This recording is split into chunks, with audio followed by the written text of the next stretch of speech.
Welcome back to JP all subject. இன்றைக்கி நம்ம இந்த வீடியோவில் என்ன பார்க்க போகிறோம் அப்படின்னா தமிழ் தான் பார்க்க போகிறோம். பொது தமிழ் தான் பார்க்க போகிறோம். 6th to 12th வரைக்கும் உள்ள ஒரு தமிழ் கொஷின், ஒரு 10 கொஷின் தான் இந்த வீடியோவில் நான் உங்களுக்கு சொல்லியிருக்கேன். ஃபஸ்ட் கொஷின் பாருங்கள். சரியான இணைப்பு சொல்லால் நிரப்புக. குயிலுக்கு கூடு கட்ட தெரியாது. டேஷ் காக்கையின் கூட்டில் முட்டையிடும். ஆதலால் காக்கையின் கூட்டில் முட்டையிடும். A answer right. இல்லைனா ஆகையால் காக்கையின் கூட்டில் முட்டையிடும் அப்படின்னு சொல்லிட்டு டிக் பண்ணலாம். அடுத்த கொஷின் பாருங்கள். ஒரு பொருள் தரும் பல சொற்கள். மாதங்கம், வாரணம், களிறு.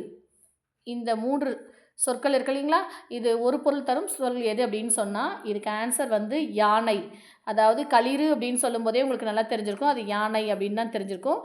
அடுத்தது பாருங்கள், ஒரு பொருள் தரும் பல சொற்கள் தான் கொத்து, குலை, தாறு, கதிர். ஸோ இதுக்கு என்ன ஆன்சர் அப்படின்னு சொன்னால் குலை வகை. இது எல்லாமே என்னென்னா குலை வகையை சார்ந்தது. பிஞ்சு வகை இல்லை, மணி வகை இல்லை, இளம் பயிர்கள் வகையெல்லாம் இல்லை.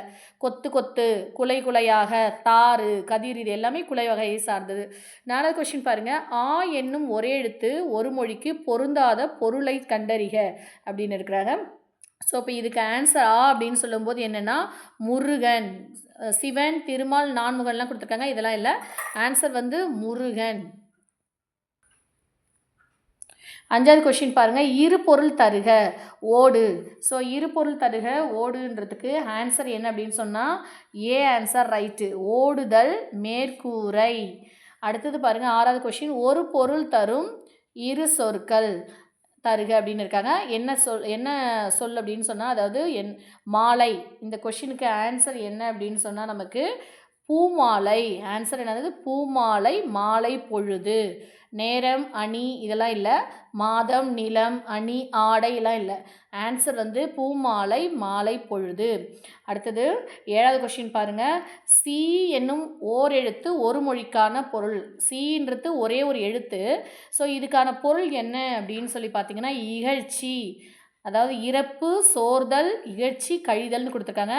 ஆனால் ஆன்சர் வந்து சி அப்படின்னா என்னதுன்னா இகழ்ச்சி. சி அப்படின்னு முடியும் போதே உங்களுக்கு தெரிஞ்சிருக்கும். சி அப்படின்னு சொல்லும்போது சீனும் போது இகழ்ச்சி அப்படின்னு சொல்லிட்டு ஒரு க்ளூ மாதிரியே இருக்குது இதில். அடுத்தது பாருங்கள். 8வது கொஸ்டின் பாருங்கள். ஊர் பெயரின் மறுவை அறிந்து பொருந்தா இணையை கண்டறிக அப்படின்னு இருக்கிறாங்க. இதுக்கு ஆன்சர் என்ன அப்படின்னு சொன்னால் நமக்கு புதுக்கோட்டை புதுமை, கும்பகோணம் குடந்தை, நாகப்பட்டினம் நாகை, புதுச்சேரி புதுவைன்னு கொடுத்துருக்காங்க. இதில் வந்து பொருந்தாத இணையை, ஊர் பெயருடைய மறு வந்து பொருந்தாத இணை எது அப்படின்னா கும்பகோணம்னா குடந்தை தான் அர்த்தம். அதாவது நாகப்பட்டினம்னா நாகைன்னு சொல்லுவாங்க. புதுச்சேரினா புதுவை தான். இதில் பொருந்தாதது ஒன்று என்ன அப்படின்னு சொன்னால் புதுக்கோட்டை, புதுமை. ஏன்னா புதுக்கோட்டை புதுவை அப்படின்னு சொல்லணும். அதாவது இங்கே என்ன சொல்லியிருக்காங்க அப்படின்னு சொன்னால் புதுகை அப்படின்னு சொல்லணும். இங்கே என்ன சொல்லியிருக்காங்கன்னா புதுமைன்னு இருக்குது. ஸோ இதுதான் பொருந்தாத ஒரு இணை. புதுக்கோட்டை புதுமை அப்படின்னா பொருந்தாத இணை. அடுத்தது பாருங்கள். 9வது கொஷின். சொற்களை இணைத்து புதிய சொல் உருவாக்குக. ஸோ இதுக்கு என்ன ஆன்சர் அப்படின்னு சொன்னால் முறை. தலை டேஷ் அப்படின்னு இருக்காங்க. இந்த இடத்துல பிறை போட்டாலும் தலை பிறை இல்லை, தலை சிறை இல்லை, தலை குறை இல்லை.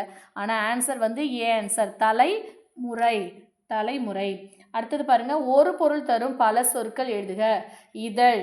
ஸோ இதழ் அப்படின்னு சொல்லும்போது இதுக்கு ஆன்சர் என்ன அப்படின்னா நாளிதழ், உதடு.